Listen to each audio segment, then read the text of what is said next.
Hello everyone, welcome to my channel learn with Faiza. आज हम एक ऐसी हेल्थ प्रॉब्लम और इसके सोल्यूशन के बारे में बात करेंगे जिसमें प्राइवेट पार्ट में खुजली और जलन महसूस होती है या फिर वहाँ पे गाढ़ा सफ़ेद या पूरे रंग का डिस्चार्ज होने लगता है। तो आप यहाँ पे देखिए किस तरीके से डिस्चार्ज होगा या फिर पेशाब करते समय दर्द होना और प्राइवेट पार्ट के बाहरी हिस्से में दर्द महसूस होना। तो ये जो सारी हेल्थ प्रॉब्लम है उसे हम प्राइवेट पार्ट में इन्फेक्शन या फिर वजाइनल इन्फेक्शन कह सकते हैं। तो ये जो सभी सिम्टम्स इंडिकेट है वो आपको बताते हैं कि आपको वजाइनल इन्फेक्शन की बीमारी हो सकती है। तो चलिए सीखते हैं डिटेल में कि प्राइवेट पार्ट में जब भी इन्फेक्शन होता है, यीस्ट इन्फेक्शन होता है तो क्या होता है। तो आज हम क्या क्या सीखेंगे। सबसे पहले इंट्रोडक्शन से बात करेंगे इन्फेक्शन है क्या, देन उसके कारण किस कारण से होगा इन्फेक्शन, सिम्टम्स लक्षण क्या है, डायग्नोसिस क्या करवा सकते हैं और ट्रीटमेंट ऑप्शंस क्या क्या अवेलेबल है। तो आज का हमारा वीडियो लेक्चर इस टॉपिक पे रहेगा। तो चलिए स्टार्ट करते हैं। इस बीमारी के बारे में हम समझें कि वजाइनल इन्फेक्शन जो है उसे हम वजाइनल यीस्ट इन्फेक्शन कहते हैं, प्राइवेट पार्ट में इन्फेक्शन कहते हैं या फिर योनि में यीस्ट इन्फेक्शन होना।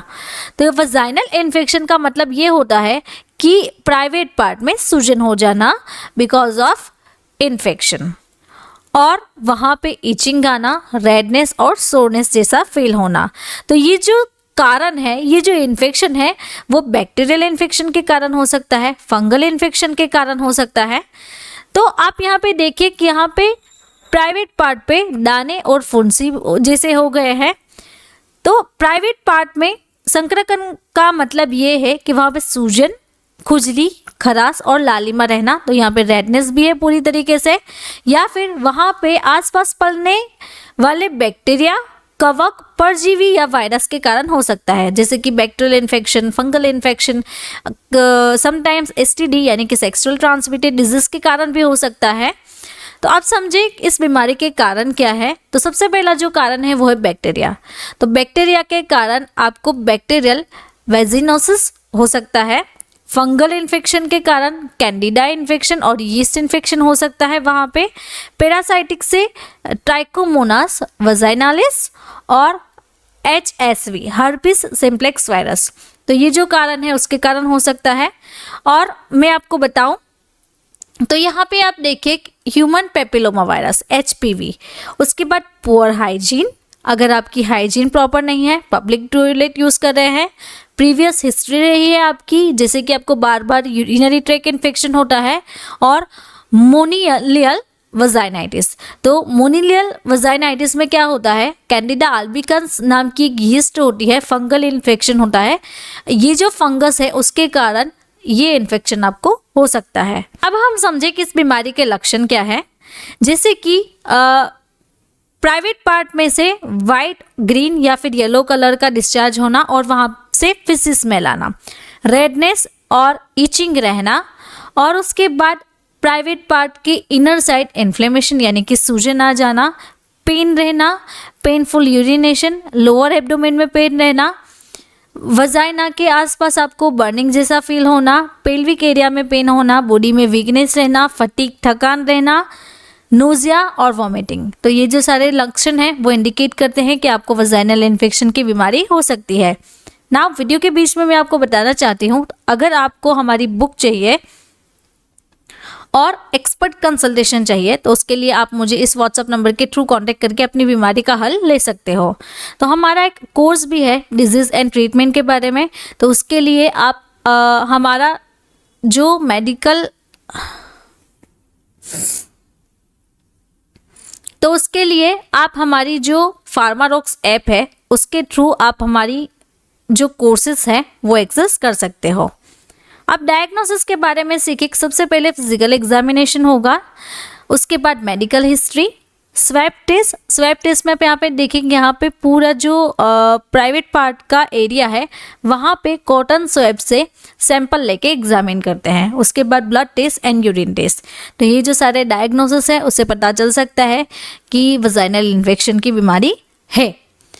अब हम समझे कि इसका इलाज कैसे हो सकता है, कौन कौन से ट्रीटमेंट ऑप्शंस अवेलेबल है। तो सबसे पहला जो है वो हाइजीन। तो आपको हाइजीन वॉश लेने हैं। इंटीमेट प्राइवेट पार्ट को यूज़ करने के लिए इंटीमेट वॉश आते हैं, वो यूज़ करने हैं। उसके बाद होम्योपैथी मेडिसिन, एलोपैथिक मेडिसिन में antibiotic, anti fungal and parasitic drugs जो आती है वो दी जाती है। उसके बाद हर्बल मेडिसिन एंड देन यूनानी मेडिसिन। तो ये जो सारे ऑप्शंस हैं वो पेशेंट को दिए जाते हैं। नाउ वीडियो के बीच में मैं आपको बताना चाहती हूँ कि अगर आपको हमारे साथ ऐसे ही स्टडी करना अच्छा लगता है तो आप हमारी जो बुक है वो बुक ऑर्डर करवा सकते हो। उसमें बहुत सारी डिजीज़ और उसके ट्रीटमेंट है। अराउंड आपको 125 डिजीज़ मिल जाएंगे।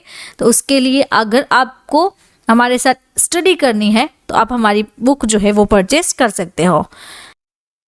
तो चलिए देखते हैं कि कौन कौन से ट्रीटमेंट ऑप्शंस अवेलेबल है। अगर किसी को प्राइवेट पार्ट में इन्फेक्शन है तो उसको सबसे पहले हाइजीन मेंटेन रखनी है। उसके लिए हाइजीन वॉश आता है, जैसे कि वी वॉश, इंटी वॉश, तो ये आप अप्लाई कर सकते हैं। तो इसे आपको वीक में 2 से 3 बार यूज़ करना है। और उसके बाद जो है वो डेटॉल, सेवलॉन या फिर अपोलो फार्मेसी का इंटीमेट वॉश आता है और एंटीसेप्टिक लिक्विड्स आते हैं। तो इसे भी आपको सेम तरीके से वीक में 2 से 3 बार यूज़ करनी है। उसके बाद जो है वो क्लोट्रिमाजोल वजाइनल जेल, तो आपको रात के समय अप्लाई करनी है। देन फेमिप्लिक्स, ये भी आपको प्राइवेट पार्ट में 2 से 3 बार अप्लाई करनी है दिन में। देन कैंडिड सीएल जेल आती है, तो ये भी सेम तरीके से यूज़ कर सकते हैं। उसके बाद है सिप्लाडिन, तो सिप्लाडिन भी आप सेम तरीके से यूज़ करना है। आपको दिन में 2 से 3 बार प्राइवेट पार्ट में अप्लाई करना है। मेट्रोडिनाजोल जेल और मेट्रोजाइल जेल, ये आपको रात के समय अप्लाई करनी है।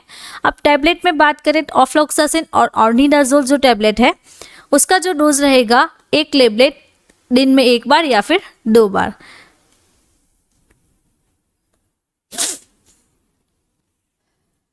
वीडियो के बीच में मैं आपको बताना चाहती हूँ, आप यहाँ पे देखिए कि यहाँ पे एक वीडियो दी हुई है। तो इस तरीके से हमारी बुक आएगी जिसकी एमआरपी रहती है 990, लेकिन आपको डिस्काउंट में पड़ेगी ओनली 749 रुपीज़। तो अभी परचेज करें हमारी बुक। अब हम अनदर ऑप्शंस के बारे में देखें, जैसे कि वीजेल हिमालय की आती है, तो ये भी आपको दिन में 2 से 3 बार अप्लाई करनी है। उसके बाद जो एंटी फंगल मेडिकेशन है और एंटीबायोटिक में भी है, जैसे कि क्लिंडामाइसिन, तो क्लिंडामाइसिन कैप्सूल फॉर्म में अवेलेबल है। तो इसका जो डोज रहता है वो 150 से 300 तक, तो आप दिन में 3 से 4 बार ओरल ले सकते हैं। उसके बाद जो है वो फ्लूकोनाजोल टैबलेट, तो फ्लूकोनाजोल सिंगल थेरापी है, तो वीक में 1 ही बार आपको लेना है। हिमालय की ल्यूकोल टैबलेट आती है, तो 1 टैबलेट आपको दिन में 1 बार या फिर 2 बार आप ले सकते हैं। उसके बाद जो है क्लेवम 625, तो ये टैबलेट भी आपको सिंगल टैबलेट दिन में 1 बार लेनी है। उसके बाद मेट्रोडिनाजोल, तो फ्लिजाइल 400 जो है वो आपको 1 टैबलेट दिन में 1 बार पेशेंट को दी जाती है। उसके बाद अगर किसी को एलर्जिक रिएक्शन हुआ है, वहाँ पे खुजली आती है, तो उसके लिए फेक्सोफेनाडिन हाइड्रोक्लोराइड, जिसे हम एलेग्रा के नाम से जानते हैं, तो पेशेंट को ये टेबलेट भी दिन में 1 बार लेने के लिए प्रिस्क्राइब की जाती है। उसके बाद आगे हम जाए, जैसे कि मोंटेलुकास और लिवोसेट्रिजिन, ये भी एलर्जी के लिए है, तो ये भी सेम तरीके से आपको यूज़ करनी होती है। उसके बाद मैं आपको बताऊं, तो अगर आपको प्रीवियस जो मेडिसिन्स है उससे आपको ठीक नहीं हो रहा है तो आपको फेंटिकोनाजोल नाइट्रेट वजाइनल कैप्सूल्स दी जाती है, जो कि 600 mg उसका डोज है।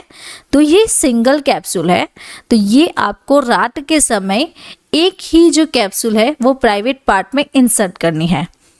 अगर आपको इससे भी ठीक नहीं हो रहा है तो उसके बाद सर्टाकोनाजोल नाइट्रेट वजाइनल टैबलेट आती है, तो ये भी आपको सेम तरीके से रात के समय प्राइवेट पार्ट के अंदर 1 टैबलेट जो है वो इंसर्ट करनी रहती है। तो ये जो सारे ट्रीटमेंट ऑप्शंस हैं वो मैंने आपको बता दिए। अगर आपको मेरा ये वीडियो अच्छा लगा तो आपको ये वीडियो भी अच्छा लगेगा। ऐसे ही डिजीज़ के बारे में आपको सीखना है तो आप मेरे चैनल को सब्सक्राइब कर सकते हो और कमेंट बॉक्स में कमेंट ड्रॉप करके भी मुझे बता सकते हो। Thank you for watching my video.